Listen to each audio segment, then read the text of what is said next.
Voltamos com o nosso papo direto. Nesse bloco nós vamos falar com a assistente social do Centro de Referência de Assistência Social da Prefeitura de Paranaguá, Janaína Arantes, ela que também é a presidente da Comissão Especial do Plano Municipal de Enfrentamento à Violência Sexual aqui em Paranaguá. Nós vamos abranger aqui, tratar das questões relacionadas às ações da assistência social, assim como desse plano, ter mais detalhes sobre esse plano que foi inclusive apresentado no início desse ano. Janaína, muito obrigada por ter aceito o nosso convite. Eu gostaria nesse momento de que você aproveitasse e falasse um pouquinho da tua formação profissional para que o pessoal também te conhecesse um pouco mais. É um prazer primeiramente estar aqui, obrigado pelo convite. Eu sou assistente social há 20 e alguns aninhos, né? A gente não pode contar, senão vão descobrir nossa idade. Eu também cuido um pouco disso aqui. Então a gente fala 20 e poucos anos de formadas. Atualmente estou atuando no CREAS, né? Como você disse, é o Centro de Referência Especializado da Assistência Social. E sou a presidente desta comissão. Já trabalhei em empresas privadas, né? Então assim, sempre com foco, sempre gostei do foco da criança e adolescente. Que bom, né? Isso ajuda principalmente nesse momento e nessa questão até do próprio plano, que é tão especial. Afinal de contas, são necessárias metas, planos, estratégias para poder alcançar o objetivo que a gente evitar, né, o máximo desse absurdo.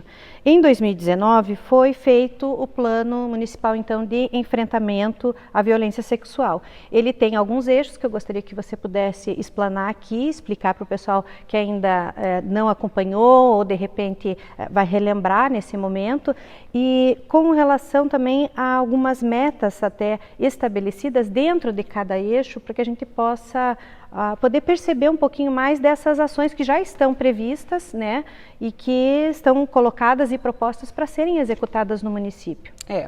O Plano Municipal de Enfrentamento à Violência contra a Criança e o Adolescente, na verdade, ela foi formada em novembro de 2017, né, através da Resolução 17 de 2017, o CMDCA solicitou a elaboração de um plano. Só para reforçar que o CMDCA, o pessoal a gente conversa com o pessoal técnico, é natural isso, é Conselho Municipal dos Direitos da Criança e Adolescente. As cidades têm que ter constituído, os conselhos, como eu já disse até em outra entrevista aqui, sobre a questão da alimentação escolar, por exemplo, eles são formados por pessoas que atuam dentro dos conselhos de forma voluntária. E aí a gente só faz esse registro aqui para a gente poder... Então, o conselho foi quem deu o start aí dessa situação. Perfeito.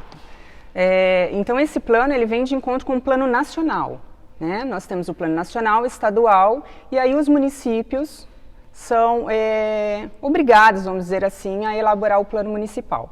Então esse plano municipal ele vem trabalhando desde 2017. Em 2019 nós fizemos a audiência pública, né? E depois dessa audiência pública foi entregue em acho que novembro de 2019, se não me lembro bem. Final do ano, se não me engano. Né, nós fizemos a entrega para as autoridades locais. Tá? Então esse plano já foi entregue à Prefeitura de Paranaguá, tanto às autoridades locais, e daí em diante a gente começou a apresentar para a sociedade civil e para toda a rede o que é o plano. Então, assim, o que é o tão falado Plano Municipal de Enfrentamento à Violência contra a Criança e Adolescente? O nacional, ele é dividido em 6 eixos. Nós, municipais, fizemos em 7. Tá? Por que nós fizemos em 7? Eu vou explicar adiante. Então, assim, o primeiro eixo do plano é a análise da situação. O que seria a análise da situação? A análise da situação, a gente vai analisar o perfil dessas vítimas, aonde estão essas vítimas, em quais bairros, quem são, faixa etária, gênero. Então, seria um diagnóstico do município em relação à violência da criança e do adolescente. O segundo eixo, ele é a mobilização e articulação. Então, nós vamos ter que envolver toda a sociedade civil, nós temos que envolver as autoridades, nós temos que envolver toda a rede de proteção. Então, nesse eixo, nós iríamos trabalhar isso, nós estamos trabalhando isso, né? No eixo 3, proteção e responsabilidade. A rede precisa funcionar, a gente precisa falar a mesma língua, a gente precisa de um fluxo de atendimento para que todos nós realizamos os encaminhamentos devidamente. né? E de quem cobrar depois esses encaminhamentos. Porque essa rede, já entra também uma dúvida, ela é formada também por setores diferentes, né? Porque você é assistente social, que é só a Secretaria de Assistência Social da Prefeitura ou do Estado, ou seja lá, quais os órgãos que atuam na cidade relacionados a isso. Não, ele é mais abrangente. Ele é abrangente, tanto é que a nossa comissão ela é formada por vários setores, né? Ela é intersetorial e multidisciplinar. Elenca pra gente algum desses setores. Saúde, educação, esportes,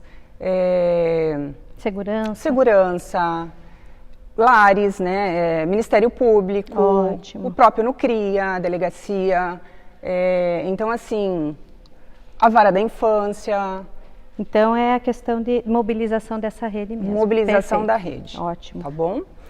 O eixo 4 é o eixo que nós separamos da prevenção e atendimento. Então, nós deixamos um destaque maior para o eixo prevenção e atendimento. Então, a prevenção, o próprio nome já fala, né? Prevenir. Então, esse ano mesmo, em 2020, nós já fizemos um grande fórum, que seria uma das nossas metas, né? É uma das nossas metas, que é realizar as campanhas, os fóruns, as audiências, enfim, fazer com que a população, fazer com que todos os órgãos conheçam o que é a comissão, né? Para que serve essa comissão, perfeito, como atuar junto à comissão. O eixo 5 é o protagonismo juvenil, tão falado protagonismo juvenil, né? Que não adianta nada a gente querer colocar de cima para baixo, eu sempre digo assim, goela abaixo não vai. Então, é tentar inserir mesmo o jovem, o adolescente, nessa questão junto com a gente na rede. A gente precisa ouvi-los, a gente precisa estar verificando quais são as necessidades deles. Com certeza. Que às vezes não são as nossas, né? Com o nosso mundo tão tecnológico, né? Eu tiro pelo meu filho, que às vezes você vai fazer alguma coisa, a gente apanha para fazer alguma coisa no celular, no computador, que em 2, 3 minutos eles... Tem que se adaptar a esse momento também que o mundo vive e entender essa realidade, especialmente dessa faixa etária. Perfeitamente. Então, e o eixo 7º, para terminar, é o eixo de monitoramento e avaliação. O plano ele não é estático, né? Nossa sociedade não é estática. Então, a gente precisa sempre estar monitorando e avaliando esse plano. E a gente então está sempre buscando parcerias e ideias novas nesse plano. Me diga, você falou da questão do diagnóstico, a questão do monitoramento também, a avaliação com certeza também vai acabar constando números, informações, né, que vão servir de base, inclusive, para a dinâmica da própria execução das ações. Sim. Eu te pergunto assim, aonde vai centralizar, já tem isso definido, os números, essa forma, quem é que de alguma forma faz esse acompanhamento, gerencia, centraliza, não que centralize e fique consigo mesmo, centraliza para poder fazer depois essa divisão. Tem isso já definido também com relação? A nossa intenção e meta é que seja, a própria comissão tenha esses dados em mãos até para conseguir atuar, né? Mas a gente tem no município uma ficha chamada Sinam, né? E essa ficha vem todos, depois a nossa colega, que vai falar um pouquinho mais também, Helenise, pode explicar melhor em relação à ficha, porque é do setor de saúde, é do setor do núcleo, essa ficha. Ótimo. E ela pode desmiuçar melhor essa questão dos dados que são compilados na epidemiologia. Perfeito. O CREAS, você atua no CREAS, Centro de Referência Especializado de Assistência Social. Especializado porque ele é voltado para a questão da violência, de algumas ações mais delicadas, voltadas não só para criança, para adolescente, como também idosos e mulheres, né? O CREAS, ele serve como um ponto de denúncia também, de chegada de casos. Sim. E como é que é feito esse encaminhamento a partir do momento que chega para vocês ali? O CREAS é um órgão de portas abertas, né? Então, assim, a gente recebe lá tanto pessoas com necessidades especiais, né? Isso assim, o CREAS é quando você já teve todos os seus direitos violados. Então, quando a criança ou adolescente teve o direito violado, o idoso teve seu direito violado, a pessoa com necessidades especiais. Então, assim, a violência doméstica também é atendida pelo CREAS. Isso. Então, tanto a própria pessoa pode ir diretamente ao CREAS, como ela pode ligar no 3420 2928 e realizar a denúncia. Nós também temos a denúncia no 181, né, que é dos direitos humanos, e o Disque 100. Então, todos esses canais chegam diretamente ao CREAS, fora os encaminhamentos que nós recebemos do NUCRIA, da Vara da Infância, do Ministério Público, dos CRAS e da população em geral. Qual é o encaminhamento, esse passo a passo, a partir do momento que chega no CREAS mesmo? Vocês têm ali uma equipe também multidisciplinar, de outras, lidando com outras profissões, para poder saber como atender mesmo. Mas qual é o encaminhamento específico aqui, justamente por conta dessa data, com relação à violência e ao abuso sexual infantil do juvenil também? Como é que é feito, vamos imaginar, a pessoa tem o problema, mas ela não procurou, por exemplo, no CRIA. Certo. Ela não ligou também para o Disque 100 ainda, ela tem lá na cabeça dela que ela pode procurar o CREAS para saber até o que fazer. Qual é a orientação que se passa para essa pessoa? Ao chegar ao CREAS, ela vai ser acolhida, né? Nós vamos fazer uma escuta do adulto. Hoje, graças a Deus, nós estamos com uma nova lei. Então, a gente não está fazendo mais no CREA a escuta qualificada. Essa escuta qualificada da criança está sendo realizada pelo NUCRIA, Perfeito. através de uma psicóloga, né?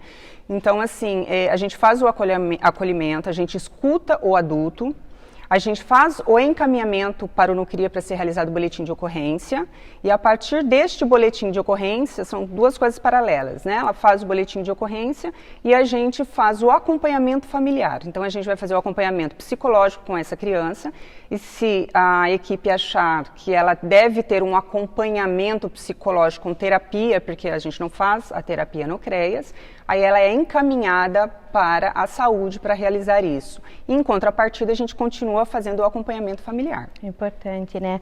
Com relação a casos que você tenha acompanhado ali dentro do CREAS, eu gostaria de saber, assim, a reação, às vezes, dos familiares. Por exemplo, uma mãe que descobre e fica, às vezes, né, perde o chão. Imagina o que eles justificam, como é que eles se sentem, o que é que você percebe nesse atendimento, especialmente com aquela pessoa que descobre uma situação dessa. Porque a gente sabe, como já destacou também no primeiro bloco, a questão de que existe uma incidência grande, de que geralmente são pessoas da família, né? Não é exclusivo isso, mas é só uma questão de números, né, que são comprovados. Mas mesmo assim, né, é uma pessoa geralmente que faz, né, descobre que é o vizinho, descobre que é um tio, descobre que é o pai, descobre que é o padrasto. Como é que, e geralmente é a mãe, a avó, me corrija se eu estiver errada, que vai levar isso lá para o CREAS e pedir ajuda. Como é que ela sente? O que vocês percebem dessa mãe? Exatamente, Lu. É muito complicado para a família, porque se você olhar o percentual, 90% dos agressores, né, estão intrafamiliar. Então, você descobrir que um filho teu, uma sobrinha, enfim, o abuso sexual, gente, não acontece só com o gênero feminino, ele também acontece com o gênero masculino, né? Muitas pessoas acreditam que são só as meninas violadas. Não, os meninos também. E, por outro lado, também, os agressores não são só do gênero masculino. Também temos agressoras do sexo feminino. Que com certeza deve ser mais chocante descobrir, mas é um fato. É um fato. E também a grande quantidade de pais biológicos é assustador. Então, assim, a reação dessa mãe ao chegar ao CREAS é desesperador, né? Como houve algumas situações de crianças de 8, 9 anos, através da internet, né, a mãe pegar também o celular e descobrir que a menina de 7, 8 anos está fazendo nude. Então, assim, são situações que a mãe jamais imaginou que uma criança de 8 anos estaria fazendo num celular. Então, fica a dica, né, para que nós, pais, observamos sempre os celulares dos seus filhos. Não fique com receio. Você é pai, você é mãe, você é responsável pelo seu filho, e essa responsabilidade inclui, sim, você ir verificar o computador, você verificar o celular. Aí, principalmente, né, o adolescente gosta, não, mas eu não vou dar minha senha. Que isso? Não tem conversa. Você não precisa agredir, não precisa xingar, não precisa gritar, mas você tem que impor a sua autoridade de pai e mãe nesse momento e falar assim, eu quero, explica por quê e faz e executa realmente isso. Mas a criança abusada, ela também dá indícios. Muitos. quais seriam esses indícios, até para o pessoal também relembrar, quem sabe, ou poder o isolamento, né? A tristeza, a autoagressão.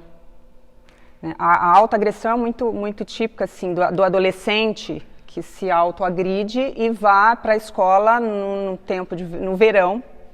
Vamos dar um exemplo assim de capuz, de blusa de manga comprida, de moletom, porque ele não quer mostrar as marcas, né? Ou até mesmo os próprios pais, quando fazem a agressão física, também sempre coloca na criança que vai para a escola uma roupa inadequada ao tempo. Essa autoagressão geralmente é feita como assim? Eles se cortam com gilete.